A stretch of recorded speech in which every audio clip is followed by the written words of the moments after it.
Class 8 math exercise 7.1 page number 84 84 part 2 साधारण ब्याज। यहाँ दुईमा भन्छ एकीक नियमबाट कुन नियमबाट एकीक नियमबाट साधारण ब्याज अर्थात् आई पत्ता लगाउनुहोस्। कुन नियमबाट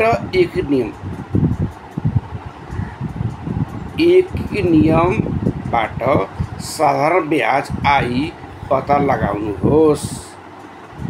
1 छ कमा छ सवा रु 500 ब्याज दर 10% समय 3 वर्ष।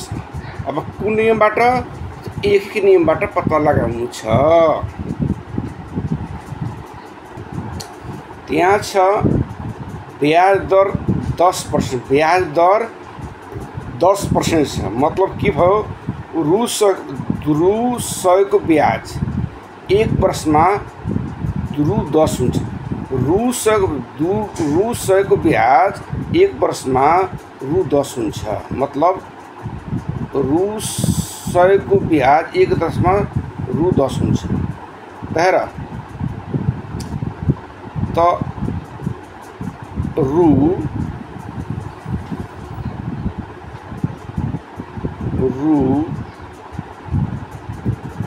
100 को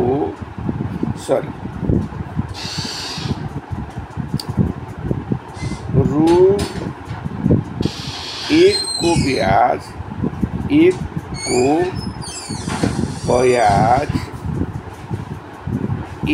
वर्षमा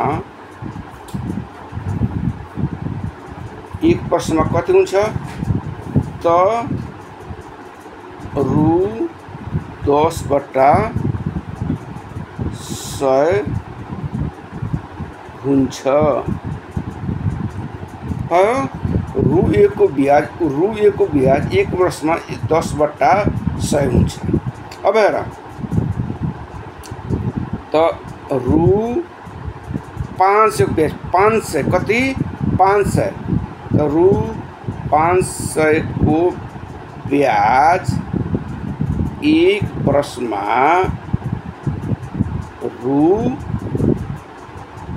10/100 अनि 5 को ब्याज त बढी हुन्छ। 500 को ब्याज त बढी हुन्छ त गुना 500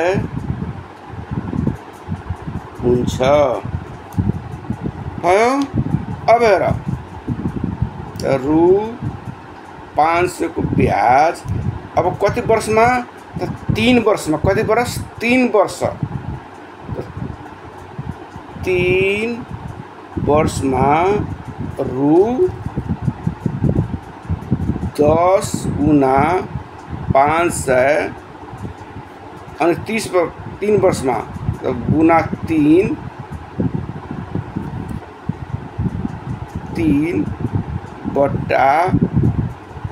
हुन्छ।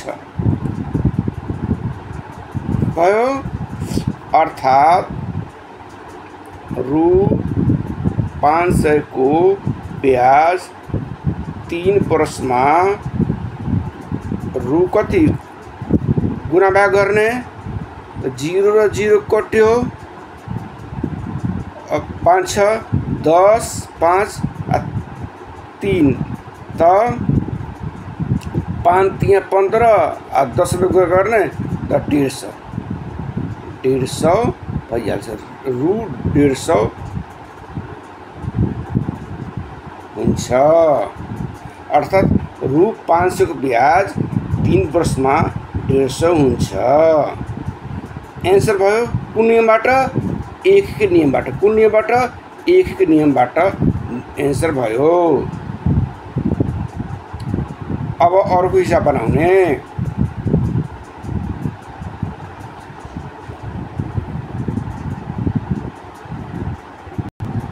यहाँ छ सामा 500, ब्याज दर 12%, टी 5%, समय 5%। कुन नियम बनाउने? एक नियमको आधारमा। कुन नियम? एक नियमको आधारमा। तर तिमीहरूले त यहाँ रु 100 को रु 100 को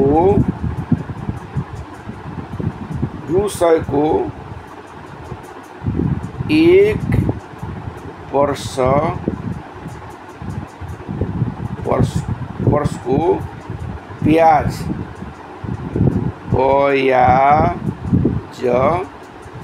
कति हुन्छ? 12 छ त रु 12 हुन्छ। भयो। रु 100 को 1 वर्षको ब्याज रु 12 हुन्छ। अब हेर त रु 1 को ब्याज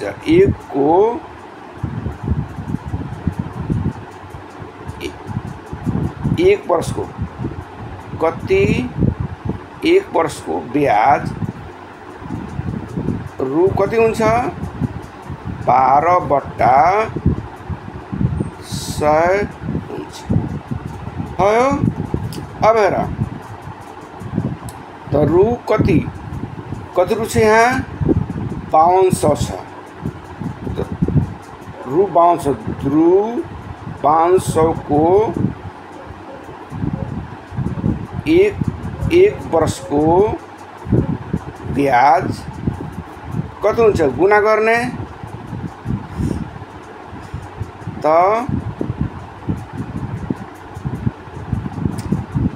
12 गुणा 500/100 हुन्छ।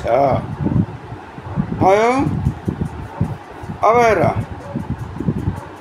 त रु 500 को ब्याज कति? यहाँ 1 वर्ष छ त 5 वर्षमा कति हुन्छ? त समय बढ्यो त ब्याज पनि बढिहाल्छ। त 5 वर्षमा 12/5200 गुणा 5/100 हुन्छ। भयो। अब 0 कट्यो कति आयो? रु 500 को 5 वर्षको ब्याज 12 गुणा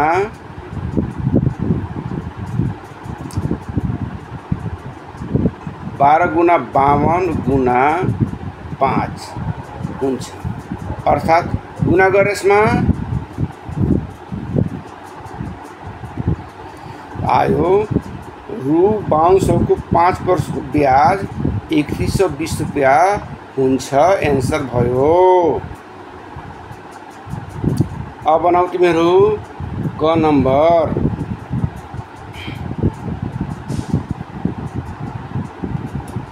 ल यहाँ भन्छ पी बराबर 3300, आर बराबर ब्याज दर बराबर 7.5%, समय 3 वर्ष 6 महीना। अब निकाल्ने तो 7.5 100 को 7.5 100 को 1 वर्ष ब्याज 7.5 हो। 1 वर्ष 100 को ब्याज 1 वर्ष को 7.5% अर्थात् 100 को 1 वर्ष को ब्याज 7.5 हुन्छ। भयो।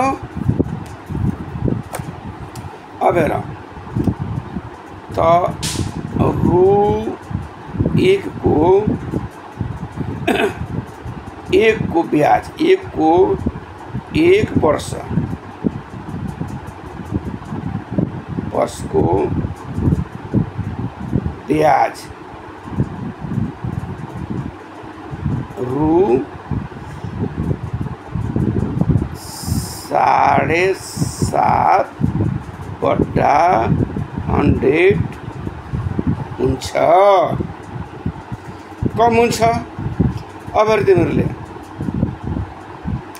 रु कति सयको निकाल्ने त 3300 तो रु 3300 को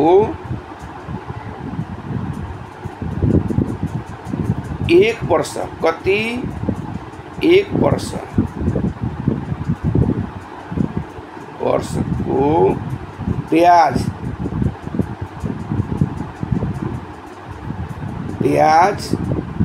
कति हुन्छ त समय बढ्यो तो ब्याज पनि बढिहाल्छ। त रु 7.5 गुना 3300/100 हुन्छ। भयो। अब हेर तिमीहरूले अब रु 3300 को 1 वर्ष ब्याज कति हुन्छ 1 वर्ष होइन। अब भन्छ 3 वर्ष 6 महीना मतलब के भयो 3.5 वर्ष 3.5 वर्ष भयो। अर्थात 3.5 वर्ष कति वर्ष 3.5 तो 3.5 वर्ष को ब्याज कति हुन्छ तो समय बढ्यो तो ब्याज पनि बढ्छ। 7.5 गुना 3 गुना 3.5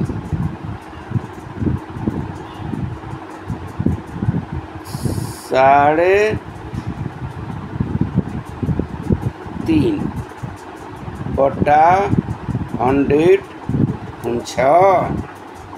भयो। अब हेर तिमीहरूले त रु 3300 को 3.5 वर्ष को ब्याज रु कति यसमा कटाउने गुना गर्ने एन्सर भइहाल्छ।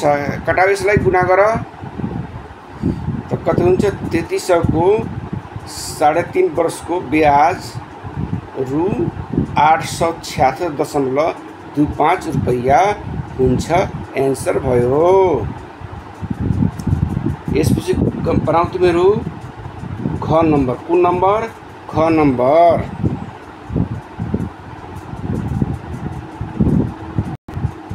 यहाँ भन्छ पी 1200 ब्याज दर 3% समय 3 वर्ष 3 महीना यसलाई डेसिमल लग्यो तो 3.25 वर्ष हुन्छ। अब हेर त्यहाँ भन्छ ब्याज दर 3% छ तो रु 100 को 1 वर्ष को ब्याज 3 रुपैयाँ 1 वर्ष को ब्याज 3 रुपैयाँ। तेर तो रु 1 को 1 वर्ष को ब्याज कति हुन्छ मूलधन घट्यो ब्याज कम भइहाल्छ त 3/100 रुपैयाँ भयो। अब तिमीहरूले त रु यहाँ 1 छ हामीले निकाल्नु छ 1200 कति सय 1200 तो 1200 को 1 वर्ष को ब्याज 1200 मूलधन भयो सामा भयो 1200 बढ्यो तो ब्याज पनि बढिहाल्छ तो भइहाल्छ 3 गुना 1200 बटा 100 रुपैया भयो। अब हेर भन्छ फेरि अब 1200 को अब कति वर्ष 3 वर्ष 3.25 वर्ष 3.25 वर्ष 3.25 वर्षको ब्याज कति हुन्छ समय पनि बढ्यो त ब्याज बढिहाल्छ त 3 गुना 1200 गुना 3 कति 25 बटा 100 भयो। यसमा गुना भाग गर्ने निस्किहाल्छ ब्याज ल त यो यहाँ 0 छ 0 छ यो 0 र 0 कट्यो कति आयो 3 गुना 12 गुना 3.25 गुना गर्ने कति आउँछ ल त गुना गर्दाखेरि कति आयो 117 एन्सर भयो।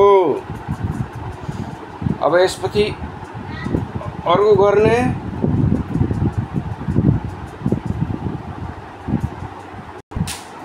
यदि हामी सूत्रलाई ब्याज दर निकाल्छ भने सूत्र हुन्छ के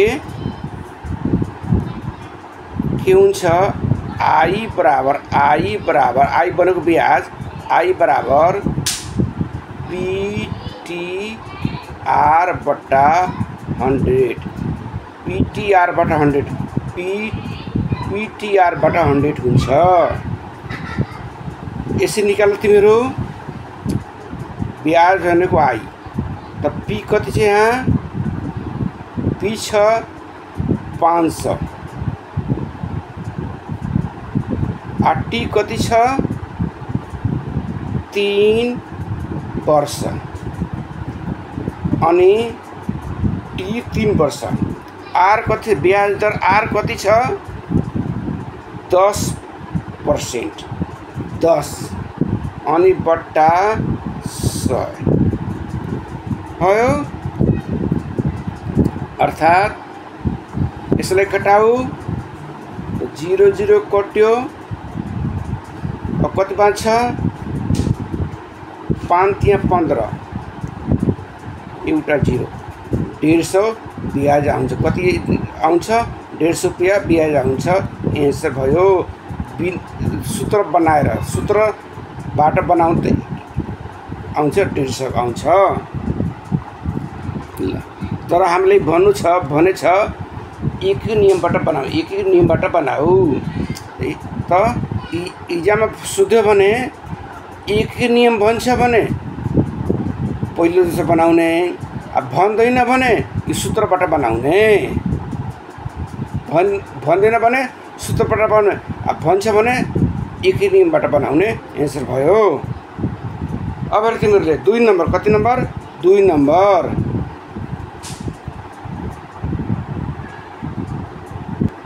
ल यहाँ समय पत्ता लगाउनु समय टी पत्ता लगाउनुहोस् सामा पी बराबर 1260 ब्याज दर आर बराबर 5% ब्याज आई बराबर 378 तो समय पत्ता लगाउनु छ के समय पत्ता लगाउनु छ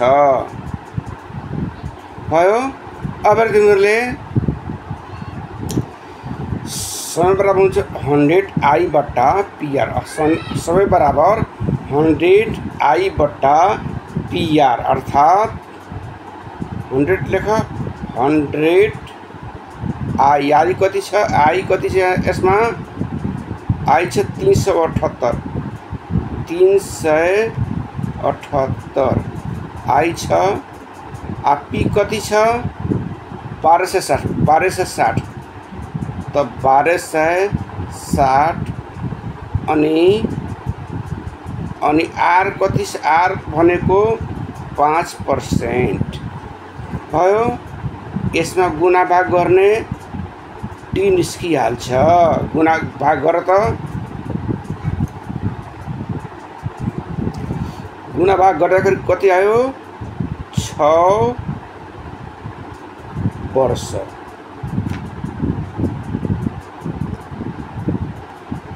आयो।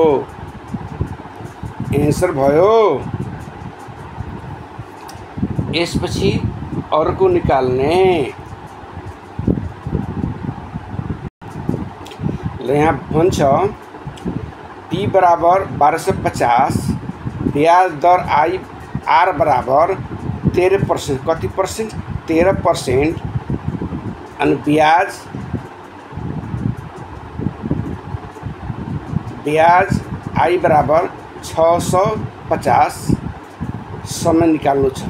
ब्याज दर आर 13%। ब्याज दर आर 13% छैन त सूत्र के हुन्छ टी बराबर 100 आई बाई पी आर। त 100 आई कति ब्याज कति छ 650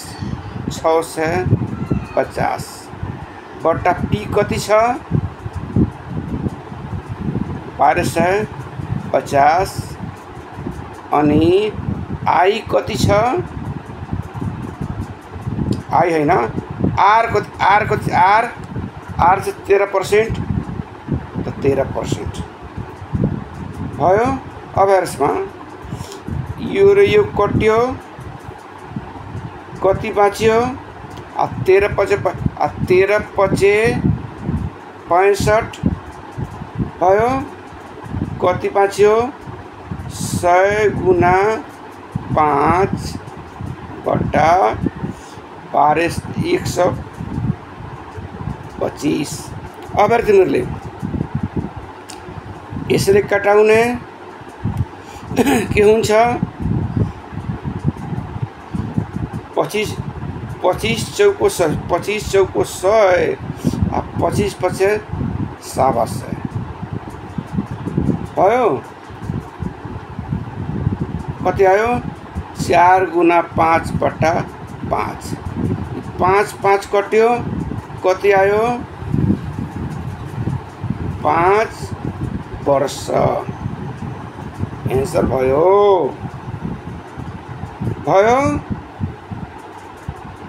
ल अब आउ तिमीहरू यसैको गमा केमा गमाऊ।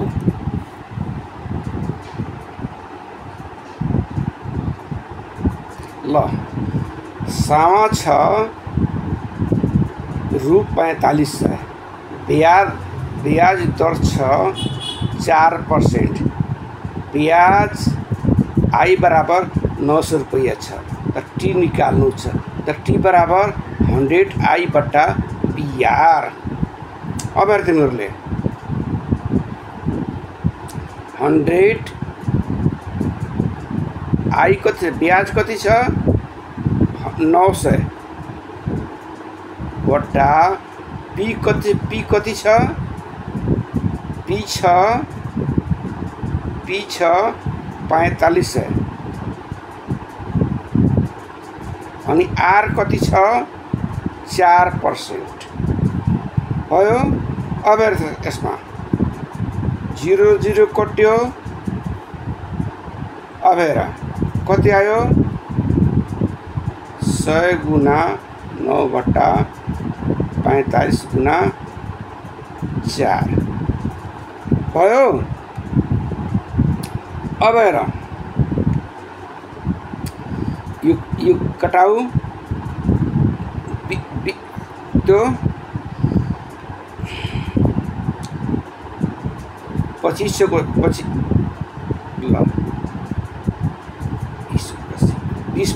25 100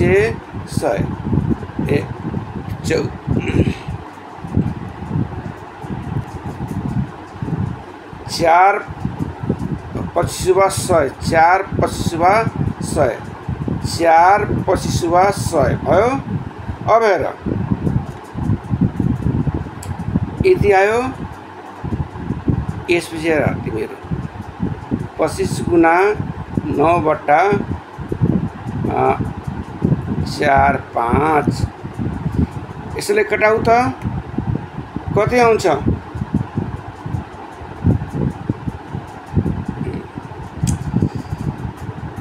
25